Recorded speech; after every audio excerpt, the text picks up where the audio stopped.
we are going to go through some lower back and hip stretches to get everything moving a little bit in that area.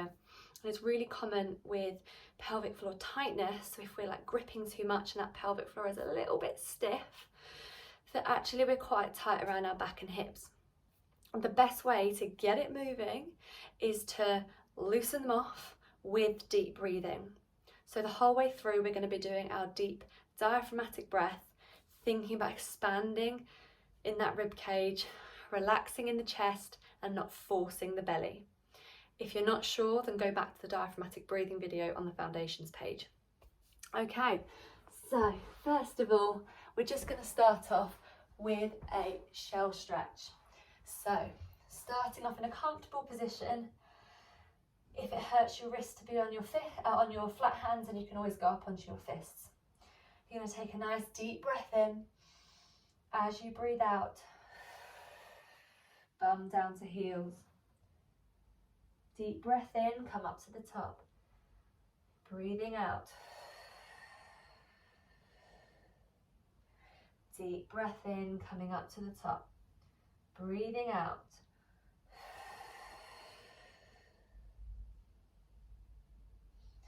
Deep breath in, coming up to the top. If you need to move those knees wider, if you've got a bump, if you've got baby in there, or you just find it more comfortable, slightly wider knees is a better stretch for the pelvic floor. But if you have pelvic pain and it's not comfortable to have the knees apart, then just adjust.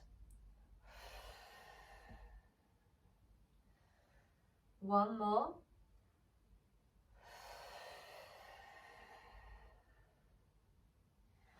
Coming up to the top, we are going to go down onto our elbows now, and we're going to arch our back, so we're putting our bum up to the sky, bringing that belly to the floor, breathing out. You're trying to curl your tailbone between your legs. So this is a cat-cow stretch with more emphasis on the lower back. Deep breath in, breathing out. Arch up. Deep breath in.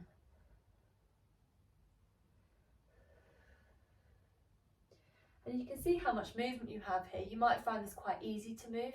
You might be quite stiff, particularly in one direction or the other. Some people really move well in the flex position, but they struggle a little bit more with that extension. So just work into the movement that you've got. Last one.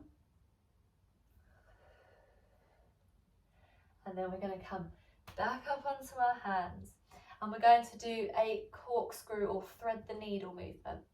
So we're going to breathe out, stretch through, breathe in to come up, breathe out, breathe in to come up, breathe out, breathe in to come up, breathe out.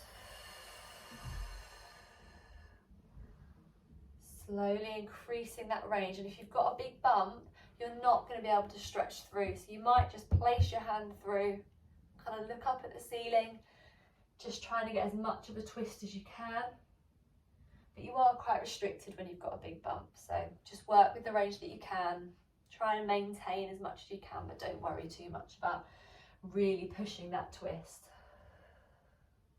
If you've had a C-section, then again, actually twisting is good. We want to twist, but again, you're just going to work within the range of movement that you've got. 3 out of 10 pain or less. Okay, come back up to the top. We're going to do a few stretches for these hips now. So I want you to try and put a foot through here. So you might be up on your knee. You might have the foot quite down towards you. If I move this way, you'll see a little bit better. So if it's all the way up here, fantastic. You've got to have quite mobile hips to do that. If that foot wants to come in slightly, that's fine. Now, if you feel a bit of a stretch here, great. If you don't, you can come down ever so slightly and stay on that knee if you need that support. If you are feeling more flexible, then you can lengthen out into the full pigeon stretch And the full pigeon stretch has the knee at a 90-degree angle and this all the way down there, but that is a deep, deep stretch. So if you need to bring that foot in or be up on that knee, particularly if we've got bump in the weight or we're earlier postnatal, I want you to be able to be comfortable, because then I want you to come down onto your elbows and I want you to do your deep breathing. So deep breathing in and out. If you have pelvic pain, this, depending on where your pelvic pain is, this may not be comfortable. If it isn't comfortable, then I want you to come right up out of it. I don't want you twisting too much. Stay through the arms and stay quite high. And just try and get a little bit of a stretch through that glute. Depends on where you're at in your journey.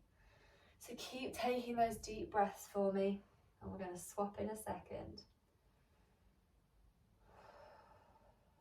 Thinking about getting the breath into the rib cage and relaxing in the pelvic floor. Let's swap over sides. So onto the other side for me now. Again, just gauge where you're at in terms of your flexibility. If you can get the elbows down, then great. You might be up here. That's absolutely fine. You need to be able to relax into it, otherwise we aren't going to get rid of that tension or that gripping in the pelvic floor, because you're going to be gripping because you're like, this really hurts. So find your comfortable stretch. You feel the stretch, but you're comfortable-ish.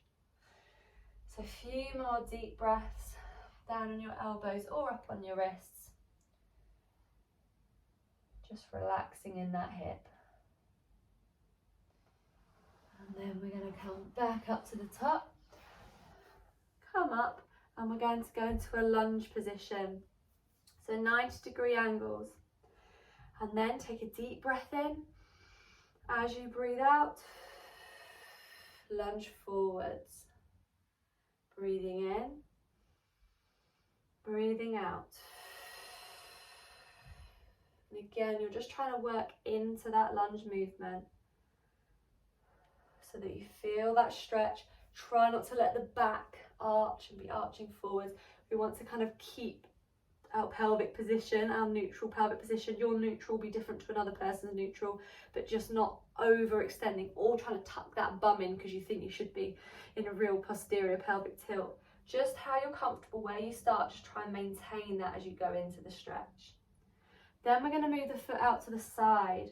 So if we're on a clock and we were at sort of 12 o'clock there, I want you to move to like 2 o'clock. And exactly the same, we're going to keep our hips pointing forwards, but we're just going over to the side. So if I come here, you'll see a bit better, is that I'm keeping my hips forward, breathe out, lunge in. So we get a bit more of a stretch through that groin.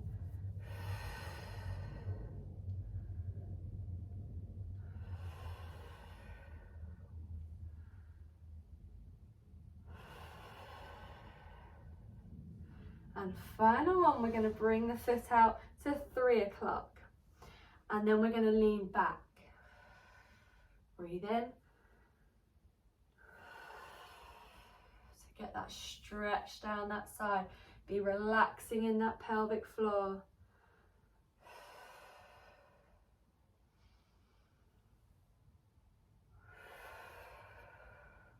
If that's too deep a stretch, then remember, just bring it. Don't have the foot quite so reached out. You can come in a little bit more. You could be up here if you wanted, just as long as we're getting a gentle stretch through.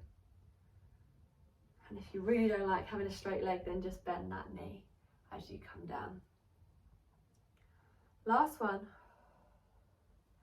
And then we're swapping over legs. So forward lunge first of all.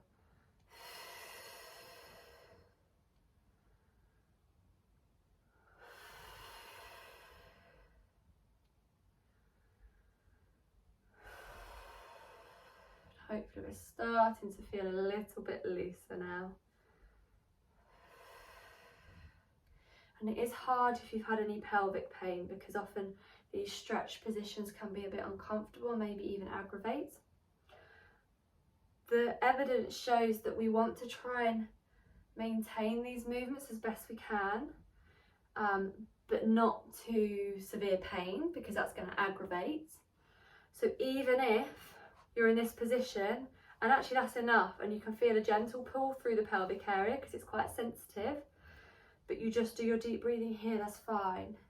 But try and maintain that movement if you can. Let's move the leg out to 2 o'clock.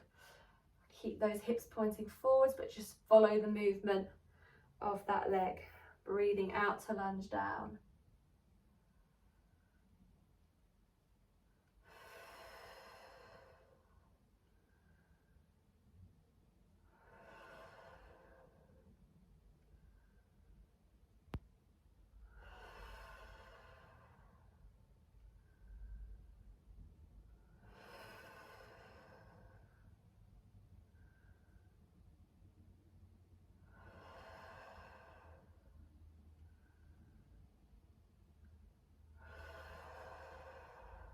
Okay, let's move the leg out to 3 o'clock now. As I said, if you want that leg bent, just to reduce the stretch, that's fine.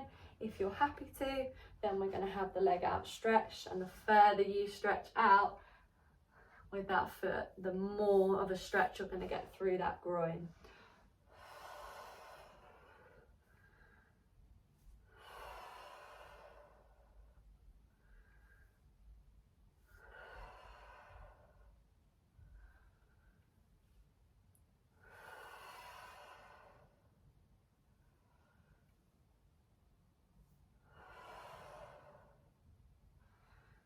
Couple more, and then we've got one more stretch position on our back.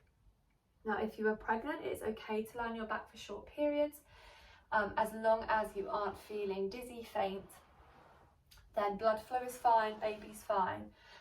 If you do feel dizzy or sick or faint, then you're just going to roll onto your side as soon as you feel like that. But it's only about 10% of women it actually happens to anyway. Okay. We're going to onto our backs. If you're early postnatal, then roll onto your side. I didn't demonstrate that very well.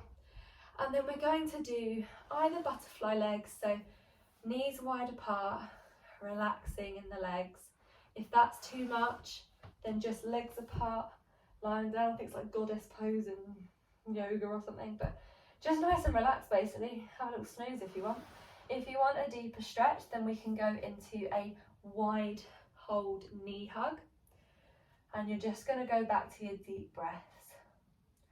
If you're really flexible and this isn't much of a stretch, then you can move to happy baby with either holding your ankles or holding the soles of your feet.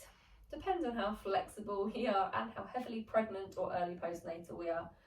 Find a comfortable position and go to your deep breaths. So trying to fill that rib cage. If you have your hands available because you haven't got them holding anything, then pop your hands on that rib cage. Feel your breath, feel where it's going. That's the best way for you to get an idea of what's happening. And what we want to feel is that chest is nice and still. The breath isn't going in that chest at all. We're getting that full expansion in the rib cage. And as we expand in the rib cage and our ribs flare out, our belly should just rise and soften with the breath. We shouldn't be forcing it out with no rib expansion whatsoever. There's a subtle difference, but it is important, and you will feel that difference if you get your breath in the right place. It shouldn't feel uncomfortable in your tummy because you shouldn't be forcing the breath there. Couple more deep breaths.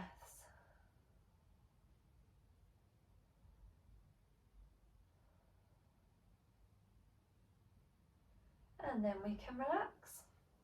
And hopefully you are feeling much, much looser.